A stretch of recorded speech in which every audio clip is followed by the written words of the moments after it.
ہر دعا کے بارے میں یقین رکھنا چاہیے کہ ضرور قبول ہوگی انشاءاللہ۔ اللہ مصیب الاسباب ہے، البتہ قبولیت کے انداز مختلف ہیں۔ کبھی وہی چیز مل جاتی ہے جو مانگی گئی ہو، کبھی اس کی وجہ سے مصیبت اور پریشانی دور کر دی جاتی ہے، اور کبھی دعا آخرت کے لیے ذخیرہ بنا لی جاتی ہے۔ اللہ تعالیٰ کی مصلحت جیسی ہوتی ہے اسی کے مطابق ظہور ہوتا ہے۔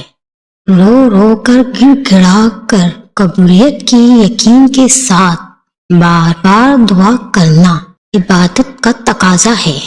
اللہ تعالیٰ معبود برحق اور حاکم مطلق ہے، اس طرح چاہیں گے اسے شرف قبولیت بخشیں گے۔ اول آخر درود شریف پڑھ لینا قبولیت دعا میں موثر ہے۔ میں کے دن 7 عجائبات ہیں جس میں دعا قبول ہوتی ہے، بس دعا کے آداب کی رعایت کرنے، اوقات اسباب کے وسیلے سے دعا کرنا۔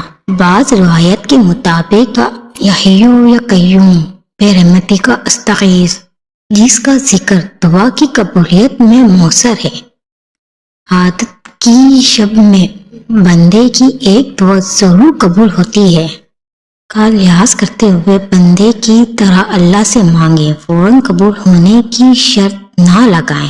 ہاں، فوراً قبول فرما لینے کی بھی دعا کر سکتے ہیں۔